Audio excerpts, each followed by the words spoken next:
Oke, guys, kita akan lanjutkan diskusi kita ya dengan satu topik shear flow in thin wall member. Ya, thin itu tipis ya. Shear flow pada penampang yang berdinding tipis. Oke, tipis tidak berarti ketebalannya itu angkanya kecil ya. Tidak seperti itu, karena kecil itu relatif. Ya, kecil itu relatif.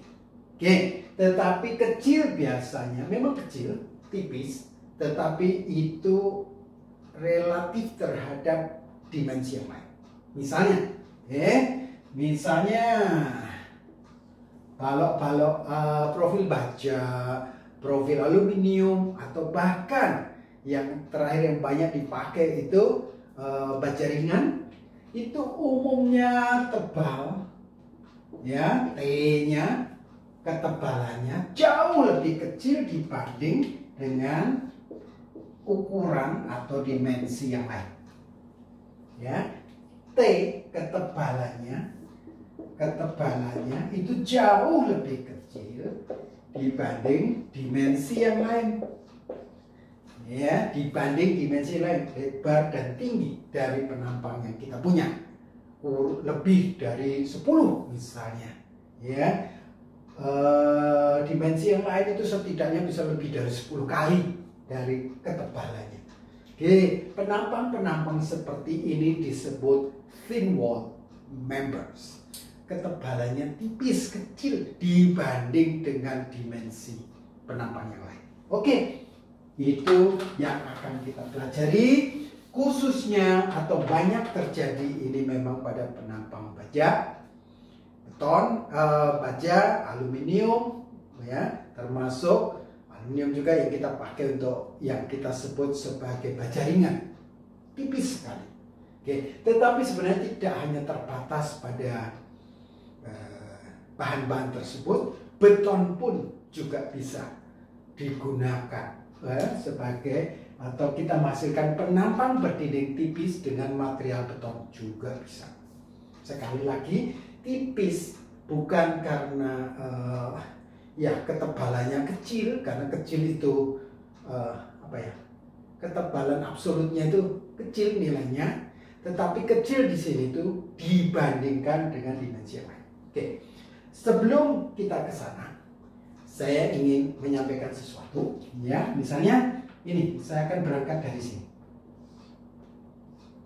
Kalau saya punya penampang I seperti ini misalnya, penampang I seperti ini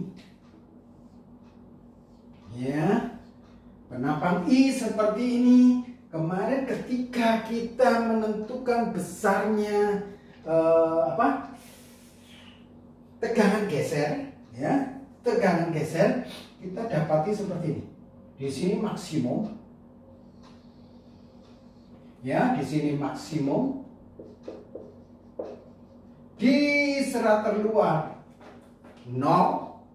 Nah, di sini juga ada, karena lebar yang berubah secara tiba-tiba, di sini ada lompatan yang cukup besar ya, tergantung dari perubahan lebar dari sayap dengan lebarnya badan.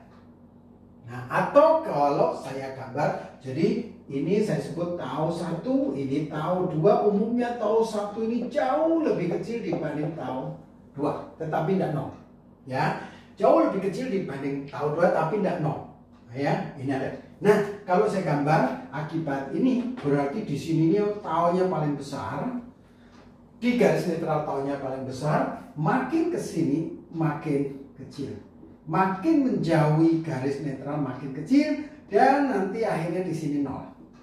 Di sini ada ya, di sini ada, tapi mendekati garis netral, mendekati extreme fibers, serat paling jauh terluar makin kecil, dan terakhir di serat terluar 0. Oke, ini yang kita pelajari kemarin. Nah, ini kita gunakan ya ini tau yang vertikal. Oke, namun teori ini memiliki sedikit atau kekurang akurasian. Kenapa kurang akurasi? Karena sebenarnya tegangan di sini yang di surface ini ya ini mestinya 0. Di permukaan ini mestinya tegangan gesernya 0. Ya, di permukaan ini mestinya tegangan gesernya 0, tapi kita kalau kita menggunakan formula ini kita dapatkan tau vertikalnya tidak 0. Tau vertikalnya tidak 0. Kecil tetapi tidak 0. Nah, padahal mestinya harus 0. Ya, tegangan geser di permukaan ini mestinya 0. Itu fakta yang pertama. Fakta yang berikutnya. Kenapa kok walaupun ini tidak akurat kita terus pakai ya menghitung tegangan vertikal? Karena kalau kita lihat perhatikan fakta ini, ya ini kecil. Yang gede itu ini. Apa ini? Ini adalah tegangan yang dipikul oleh bagian ini. Ini disebut badan. Ini disebut sayap. Atau flange. Ini web. Ya, flange. Ini web. Dalam bahasa Inggrisnya. Ternyata yang paling dominan tegangan geser ini dipikul oleh badan. Bisa 97% sebenarnya tegangan geser atau gaya geser yang dipikul oleh badan ini besar sekali, bisa 97-98% tergantung dari penampangnya. Nah, jadi ada dua fakta, ya dominan sebenarnya ini dipikul oleh web. Nah, karena itu walaupun ada kekurang akuratan di sini, kita masih bisa terima ini. Ya, kenapa? Sekali lagi ini yang paling dominan. Toh gaya geser itu ya paling dominan dipikul oleh badan. Jadi ada kekurang akuratan sedikit di sini. Oke, kita masih bisa terima. Nah, itu. Jadi kita tetap bisa terima ini. Ya, walaupun ada kekurang akurasian sedikit di bagian ini, Oke. Nah, tetapi ya, ini tadi adalah tegangan geser vertikal. Nah, tetapi ada cerita lain nih. Ada cerita lain. Ya. Misalnya saya punya penampang ini. Ya, penampang apa? Balok I. Ya, saya menggunakan pendekatan yang sama seperti kalau ketika kemarin kita menganalisa adanya tegangan geser di sini. Ya, kita menganalisa adanya tegangan geser di sini. Nah, dengan cara yang sama kita bisa melakukan. Kita menganalisa besarnya adanya tegangan geser di sini.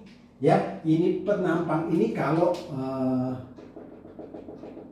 ya saya gambar ulang, jadi potongan kecil ini saya gambar ulang di sini, ya seperti ini. Adanya tau atau ki, ya shear flow di sini, persis seperti ini pemahaman ini kemarin ketika kita melakukan menganalisa adanya tegangan geser horizontal pada balok. Ya, ada shear flow atau shear stress di sini. Ya, dalam arah ini. Nah, kemarin juga kita buktikan kalau ada horizontal shear stress, pasti akan ada vertical shear stress. Vertical shear stress yang besarnya sama dengan horizontal shear stress, tetapi arah momen yang ditimbulkannya berlawanan. Ya, kalau ini searah jarum jam, ini berlawanan jarum jam. Kenapa? Karena sigma m pasti 0. Ini seimbang. Ya, atau arah kepala panas bertemu dengan kepala panah. Ekor ketemu dengan ekor. Ya, itu pedoman sederhananya. Sehingga sigma momen pasti 0. Nah, dengan cara yang sama, kalau ada tau atau ki shear flow dalam arah seperti ini, kita bisa buktikan dengan cara yang sama. Ya, tentunya akan ada juga ki dalam arah ini, kepala panah ketemu kepala panah, sehingga sigma momen di sini juga 0. Ya, nah besarnya ki ini sama dengan besarnya ki, atau besarnya tau ini sama dengan besarnya tau ini. Ya, tetap kita bisa menggunakan formula yang sama V Ki B I untuk menentukan besarnya ki atau tau yang arahnya horizontal ini. Kalau ini tadi kan vertikal tuh, ini vertikal, tau vertikal, ini tau yang horizontal, ki yang horizontal. Besarnya tetap kita bisa tentukan ini, tetapi B-nya bukan B, B-nya menjadi ini T. Ini menjadi T. Ya, oke. Ini yang kita akan sedikit dalami, ya. Kita akan sedikit dalami. Oke, saya akan gambar ulang di sini. Saya akan gambar ulang di sini.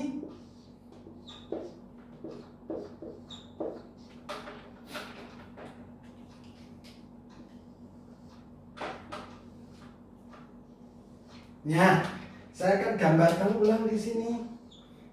Ini center line diagramnya, ya, center line diagramnya atau center line dimensionnya, sorry. Center line dimension artinya dimensi yang diambil dari garis tengah. Oke, nah, ya, tau di sini adalah tetap V kali Ki, bukan dibagi B, tetapi T dikali I. Ya, oke. Sekarang perhatikan di sini. Ya, T-nya ini T-nya. Tebal ini T. Oke, sekarang saya mau periksa berapa besarnya tau di sini. Tau di sini. Ya, tau di sini. Ya, ini jaraknya X. Jaraknya X berarti berapa? Tahu adalah, oke, V-nya biar tetap ya, T-nya tetap, I tetap konstan, tinggal Ki. Ki selalu adalah A dikalikan jaraknya ke garis netral. Nah, A-nya yang mana? Boleh sisi sini, boleh sisanya, sama saja. Setelah dikalikan pasti hasilnya sama. Ya, saya mau ambil yang ini saja. Berarti A-nya berapa? A-nya adalah X kali T dikalikan jaraknya ke garis netral. Katakanlah ini H aksen dibagi 2. Katakanlah H aksen dibagi 2. Ya, ini semua mestinya konstan. Ya, V, T, I, H aksen 2, T ini semua konstan, bahkan T-nya bisa di cancel. Ya, akhirnya yang dapat adalah V konstan, I konstan, H konstan. Jadi ini fungsi X. X-nya pangkat 1. Artinya ini fungsi linear. Nah, kalau di sini gimana? Di sini berarti X-nya 0, berarti harga taunya 0. Ya, oke, berarti kalau kita mau gambar, ya, tau yang horizontal di sini 0, di sini paling maksimum tentunya. Ya, linear, di sini 0, di sini maksimum. Di sini 0, di sini maksimum. Ya, arahnya ini tadi ke ini arahnya. Arahnya sorry, salah. Ya, ini arahnya. Tau. Horizontal. Nah, sama. Di sini sama. Ya, ini. Mau digambar dua-dua di bawah juga boleh. Ini arahnya tahu. Ini arahnya tahu. Oh, kebalik. Ya, kebalik. Oke, ini arahnya tahu. Nah, yang di badan bagaimana? Yang di badan yang ini vertikal. Yang vertikal kita tadi sudah belajar. Di sini maksimum, di sini. Nah, di sini tidak nol ya, di sini belum nol. Jadi tidak nol. Nah, inilah yang kita punya. Ini distribusi tau.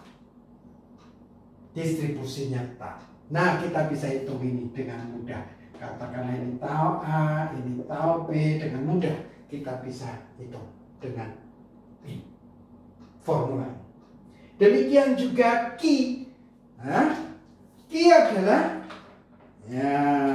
adalah tau dikalikan T, kalikan tebal. Akhirnya kalau kali T sama seperti tadi, VQ dibagi I. Tidak berbeda seperti yang vertikal. Ya, Q horizontal sama. Ya, VQ dibagi I. Hanya Q-nya adalah ini. Ini merupakan fungsi X. Jadi sebenarnya dia bentuknya diagram Q tidak beda dengan bentuknya diagram tau. Tidak beda, ya. Jadi bisa seperti ini. Ini terserah mau digambar di sisi yang sama, boleh, ya. Ini mau digambar di sisi yang sama, boleh. Ini simetris, tadi mestinya ini ketemu besarnya sama, ya. Dan ini yang vertikal. Oke. Nah, sekali lagi, ya. Untuk balok atau penampang berdinding tipis pada sayapnya, kita lebih tertarik untuk memperhatikan tegangan geser yang horizontal. Ya, sedangkan pada badan tetap yang vertikal. Kenapa? Karena tadi kita dapati bahwa yang vertikal tadi di bagian sayap ini ada kekurang akurasian. Ya, kita lebih concern dengan gaya tegangan atau shear flow yang arah horizontal, khususnya pada penampang berdinding tipis. Oke, dengan demikian, ya, kalian bisa mulai mengerjakan, ya, latihan-latihan itu practice problem yang saya sudah siapkan di slide berikutnya sebelum di slide dengan judul shear center. Oke, saya akhiri sampai di sini. Tuhan berkati kalian semua. Ya, God bless you. Thank you.